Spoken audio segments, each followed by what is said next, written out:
तो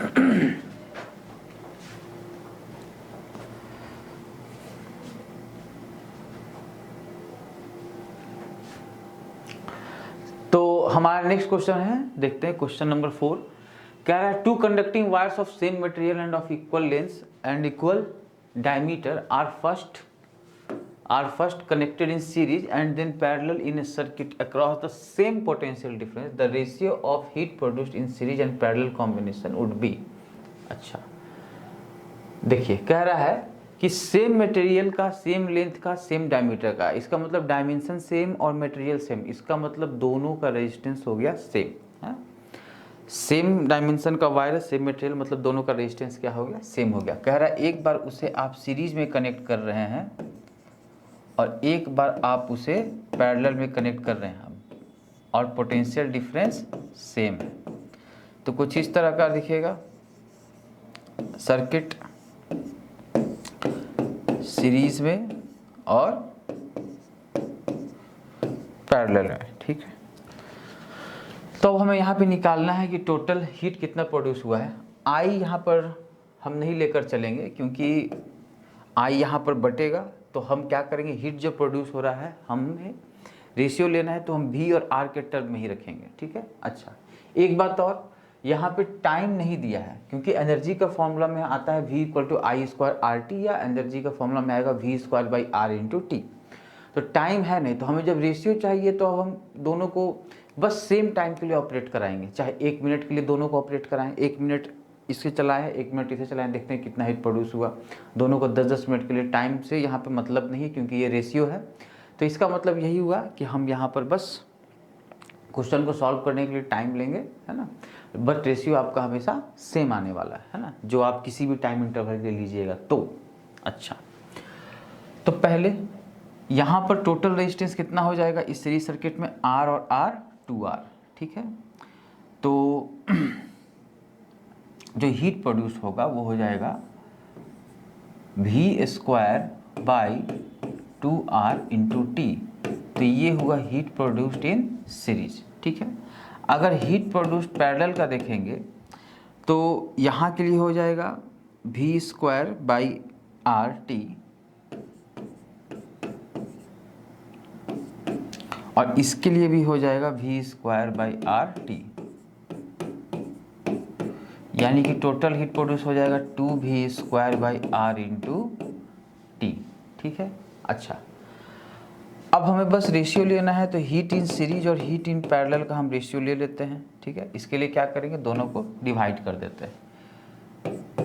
तो heat series by heat parallel = V² / 2R × T into, divided तो उल्टा करके मल्टीप्लाई कर देते हैं, R / 2V² T। तो V² T कैंसिल, R से R कैंसिल, हमें क्या मिला, heat series by heat parallel = 1/4। इसका मतलब हमारा रेशियो क्या आया, 1:4, ठीक है। क्या किए, टोटल रेजिस्टेंस यहाँ पे निकाले 2R, है ना, उसी हिसाब से यहाँ पे हीट प्रोड्यूस होगा, तो V² / 2R × T, है ना। सेम टाइम के लिए दोनों को ऑपरेट कराएं, देखिए टाइम कैंसिल हो गया, और आपका फाइनल जो रिक्वायरमेंट था क्या था कि हमें रेशियो निकालना है कि सीरीज और पैरेलल में कितना हीट प्रोड्यूस होगा, है ना। तो 4 गुना ज़्यादा हीट प्रोड्यूस हुआ किसमें, पैरेलल में, है ना। अब देखिएगा ऐसा क्यों हुआ, देखिए अब आपका अगर ये R 2R है, ठीक है, तो 2R कहने का मतलब हो गया यहाँ से जो रेजिस्टेंस निकलेगा, है ना, वो पैरेलल के कंपेयर में क्या होगा, ज़्यादा होगा। आप एग्जाम्पल ले लीजिए, अगर मान लेते हैं ये 100 वोल्ट है, ठीक है, ये 100 वोल्ट है और ये 2 ओम है और ये भी 2 ओम है, तो 2 4 ओम, है ना।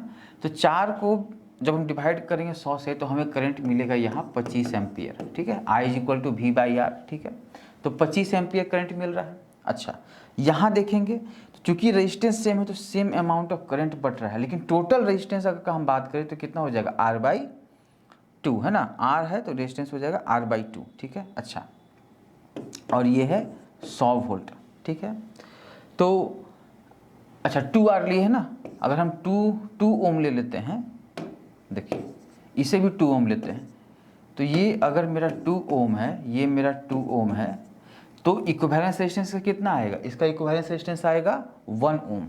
तो 1 ओम आएगा तो आप यहाँ पर देखिएगा फिर से I equal to V by R, यानी यहाँ से कितना करंट निकल रहा है, तो यहाँ से करंट निकलेगा 100 एम्पियर, जो कि इक्वली 50 एम्पियर यहाँ जाएगा और 50 एम्पियर यहाँ जाएगा। ठीक है, तो इससे हमें क्या पता चला कि इसमें भी 50 एम्पियर और इसमें भी 50 एम्पियर जा रहा है, और इसमें दोनों में कितना जा रहा है, 25 एम्पियर जा रहा है।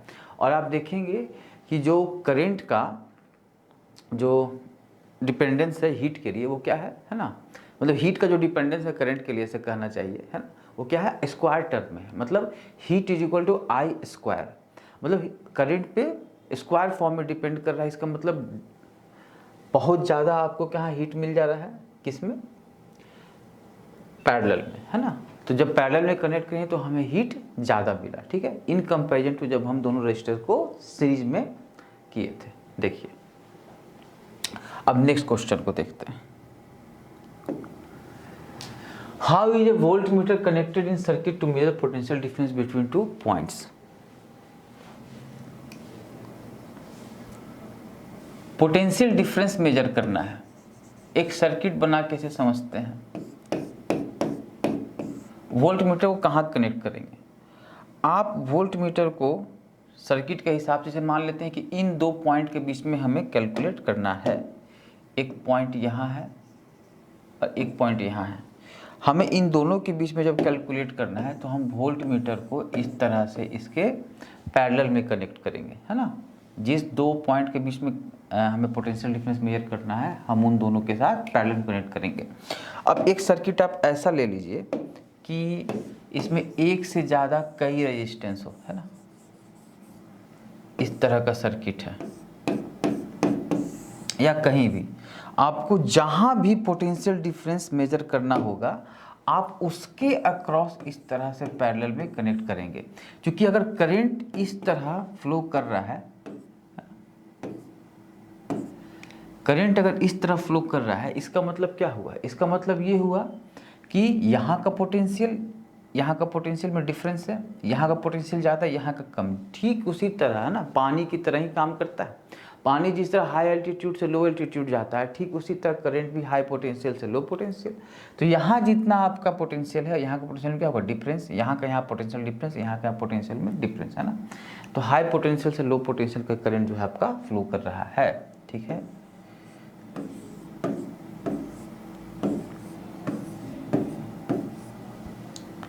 ठीक है। अच्छा, अब हर जगह आपको क्या मिलेगा, डिफरेंट आपको पोटेंशियल मिलेगा, क्योंकि हो सकता है कि आपका रेजिस्टेंस यहाँ पर डिफरेंट हो। ठीक है, तो जहाँ भी आपको पोटेंशियल डिफरेंस मेजर करना हो आप वहाँ पर क्या करेंगे, वोल्ट मीटर को इस तरह से कनेक्ट कर देंगे। ठीक है, चलिए नेक्स्ट क्वेश्चन को देखते हैं।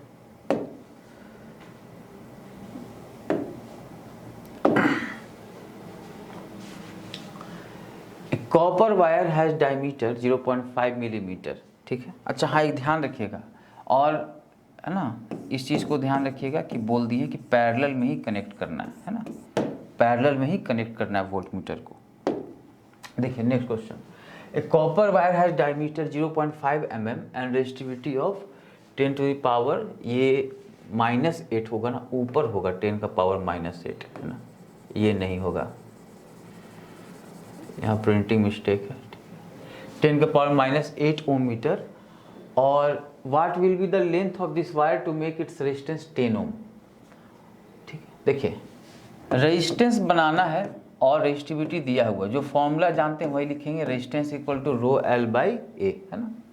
अब गिवन क्या क्या है, तो गिवन है आपका डायमीटर दिया हुआ है 0.5 mm।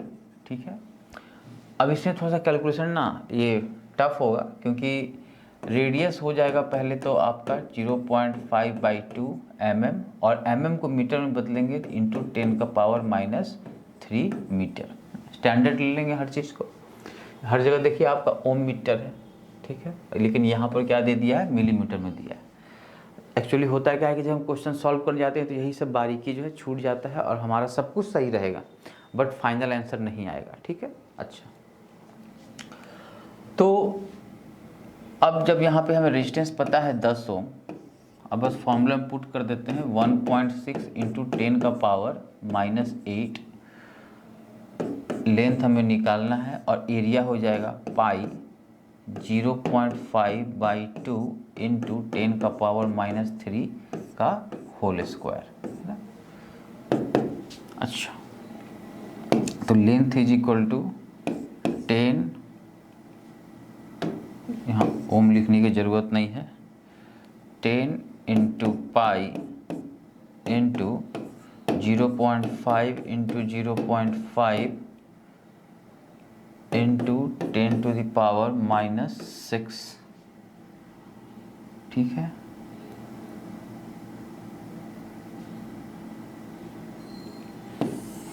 Divided by 1.6 into 10 to the power -8, ठीक है। अच्छा, और साथ में 2, तो ये सारा टर्म हम इसे यहाँ लेके आ गए इस तरफ, है ना, और ये इसके साथ आ गए, ठीक है। अच्छा, अब बस हमें इसे सॉल्व करना है।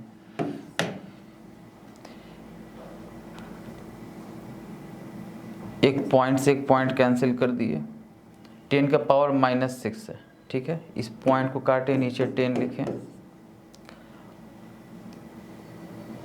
ये 10 से ये 10 कैंसिल,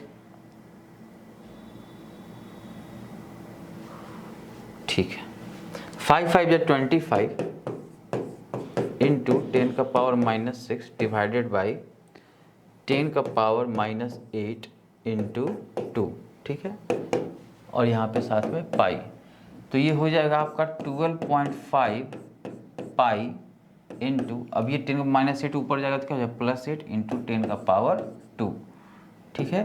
यानी आप लिख सकते हैं 1250 पाई, है ना, मीटर।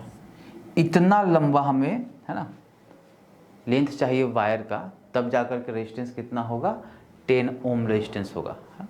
कुछ नहीं था, बस R = ρL/A, थोड़ा कैलकुलेशन किए और इसे सॉल्व कर लिए, ठीक है। अच्छा, नेक्स्ट क्वेश्चन है, when a 12 volt battery is connected across an unknown resistor there is a current of 2.5 milli ampere, ठीक है, in the circuit, find the value resistance of the resistor. भी दिया हुआ है 12 वोल्ट, अननोन रजिस्टर है, उसका resistance हमें निकालना है, ठीक है। तो R = कितना हमें नहीं पता। अच्छा, और क्या जान रहे हैं, करंट कितना है ड्रॉ हुआ है 2.5 मिली एम्पियर, मिली एम्पियर बोले तो 2.5 इंटू 10 का पावर -3 एम्पियर। अच्छा, तो ओम्स लॉ का यूज करेंगे हम, V = IR, तो V की जगह 12, है ना, I की जगह 2.5 इंटू 10 का पावर -3 और ये R, ठीक है। तो V = IR, जो हम यूज कर रहे हैं फॉर्मूला यहाँ पे, V = IR, ठीक है। अच्छा, तो R = 12 divided by 2.5 into 10 to the power -3, -3 ऊपर चला गया, 12 इंटू 10 का पावर 3 डिवाइडेड बाई 2.5, पॉइंट का 0 ऊपर गया और ये आपका आंसर आ जाएगा 12 इंटू 10 का पावर 4/25। अब इसे सॉल्व कर लेंगे तो हमें फाइनल आंसर मिल जाएगा ये समथिंग ओम में, ठीक है। अगर एक 0 इसमें आप डाल दें, इसे इस तरह से लिख दें 120/25 इंटू 10 का पावर 3, तो 25 से कटेगा 2 बार में 100, फिर आपका 2 0 आएगा, एक 0 उसमें पॉइंट में डालेंगे तो 25 × 8 = 200, है ना, 2.8 टाइम्स में, तो आपका आंसर आएगा 2.8 इंटू 10 का पावर 3 ओम, ठीक है, 2.8 इंटू 10 टू द पावर 3, ठीक है।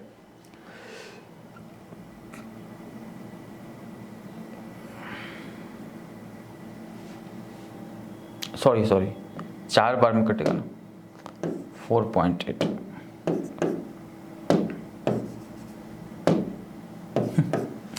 25 इंटू 4 100 और 2, ठीक है 4.8, ठीक है। तो आपका आंसर आएगा 4.8 इंटू 10⁻³ ओम। नेक्स्ट क्वेश्चन को देखते हैं। A battery of 9 volt is connected in series with resistors of 0.2 ohm, 0.3 ohm, 0.4 ohm, 0.5 ohm and 12 ohm respectively, ठीक है। How much current would flow through the 12 ohm resistor? देखिए 1 2 3 4 और 5 register है, 1 2 3 4 और 5।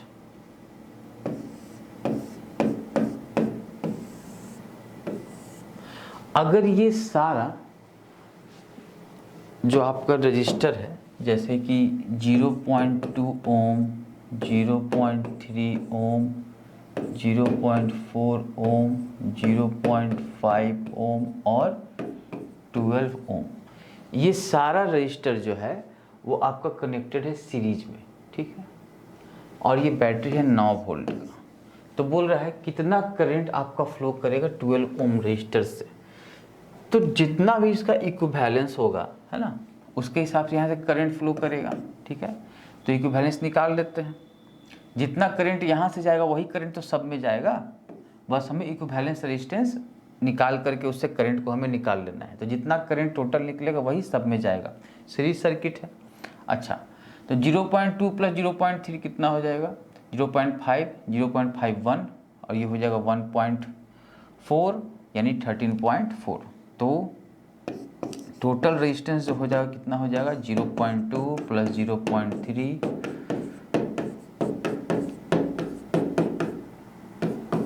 ठीक है, तो ये आएगा 13.4 ओम। ये टोटल रेजिस्टेंस हुआ, ठीक है। अब हमें निकालना है यहाँ पे करंट कितना जाएगा। तो V equal to I R, फिर से हम ओम्स लॉ लगाएंगे, ठीक है। ये 9 वोल्ट है, I इंटू 13.4, तो I इज इक्वल टू आ जाएगा आपका 19/13.4 एम्पियर, ठीक है। अब इसे सॉल्व करके जो भी आंसर आएगा हमारा वही मेरा फाइनल आंसर है। हम इसे फ्रैक्शन में लिख के छोड़ दे रहे हैं, 90/134 एम्पियर, यही है करंट, है ना। इतना ही करंट फ्लो कर रहा है, इतना ही करंट इसमें जा रहा है इस सर्किट में, ठीक है। आप इसे सॉल्व कर लेना फाइनली, पॉइंट में अगर करना हो तो हम फ्रैक्शन में लिख के छोड़ दे रहे हैं। तो यहाँ से जो भी करंट जा रहा है वो पूरा इसमें, है ना, सब में सेम रहेगा क्योंकि सीरीज सर्किट है। Next question, how many 176 ohm resistors in parallel are required to carry 5 ampere on a 220 volt line? अच्छा,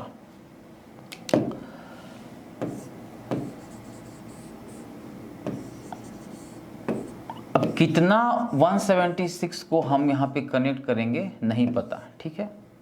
लेकिन इतना पता है कि कुछ n नंबर होगा, मान लेते हैं ना कि n नंबर ऑफ यहाँ पे रजिस्टर हम कनेक्ट किए हैं पैरेलल में, है ना। n नंबर ऑफ रजिस्टर जो है ना 176 का हम यहाँ कनेक्ट किए हैं पैरेलल में। और हमें क्या चाहिए कि वहाँ से सर्किट में कितना करंट जाए? 5 एम्पियर का, है ना, जब 220 वोल्ट का सप्लाई दे रहे हैं। देखिए अब 220 वोल्ट का सप्लाई दे रहे हैं, सबसे पहले तो 5 एम्पियर करंट कब जाएगा 220 वोल्ट का सप्लाई से? देखिए, तो V equal to I R, फिर से ओम्स लॉ, V है 220, I है 5, तो R कितना होगा? तो R is equal to 220/5 is equal to 44, ठीक है। यानी कि 44 ओम टोटल इक्विवेलेंस रेजिस्टेंस होना चाहिए, तभी यहाँ से 5 एम्पियर का करंट जाएगा 220 वोल्ट सप्लाई से, ठीक है। जब इन सब का सम, है ना, इन सब का रेजिस्टेंस का जो पैरेलल आएगा मेरा, वो कितना हो जाएगा? 44 ओम, ठीक है, ठीक है। जब 44 ओम हो जाएगा टोटल इसका सम, है ना, तो हमें कितना मिलेगा? 5 एम्पियर करंट। अब देखिए हम क्या जानते हैं, हम जानते हैं formula 1/r parallel is equal to 1/r1 plus 1/r2 plus 1/r3, इस तरह चलते जाएगा। हमें नहीं पता कितना है, लेकिन हमें पता है कि यहाँ पे अभी 44 चाहिए, है ना। इक्विवेलेंस कितना है 44, और चूंकि सब इक्वल है तो 1/176 प्लस 1/176 अब कितना होगा, तो हम बोल देते हैं n टाइम्स होगा, ठीक है। चूंकि बेस सेम है तो ऊपर में सम क्या आएगा सबका 1 + 1 + जितना होगा तो n टाइम्स, ठीक है, n टाइम्स हो जाएगा। बन गया है सवाल। तो 1/44 इज इक्वल टू 176 जो इसका डिनोमिनेटर में रहेगा, और ऊपर जितना हो 1 है तो 1 n का वैल्यू है ना। ये कितना है n टाइम्स है, हमको नहीं पता, 1 है 2 है 3 है 4 है, हमको नहीं पता, जो भी होगा वो n होगा, ठीक है। अच्छा, तो यहाँ से n का वैल्यू क्या आ जाएगा 176/44, तो n का वैल्यू आ जाएगा 4, 4 चौके 16 और 4 चौके 16, ठीक है ना। मतलब 160 और प्लस 16 176, ठीक है। तो यहाँ पे n का वैल्यू आया आपका 4, ठीक है। 4 176 ओम रजिस्टर को जब हम कनेक्ट करेंगे पैरेलल में, है ना, यहाँ पे कितना कनेक्ट करना होगा हमें 4, है ना, 1 2 3 और बस एक और आप कनेक्ट कर देंगे यहाँ पे 176 का, है ना, तो आपको कितना करंट यहाँ से फ्लो करेगा 5 एम्पियर, ठीक है, ध्यान रखिएगा। इस तरह को सवाल को जब हम बनाएंगे तो यहाँ पे हम n अपने मन से मान लेते हैं कि कितना रजिस्टर हमें करना होगा, ठीक है। बेस्ट पार्ट क्या होता है कि सबका बेस यहाँ पर सेम है, ठीक है, बस हमें मान लेंगे कि n रजिस्टर मिलके क्या करता है, टोटल इक्विवेलेंस इतना निकालता है जो भी दिया रहेगा।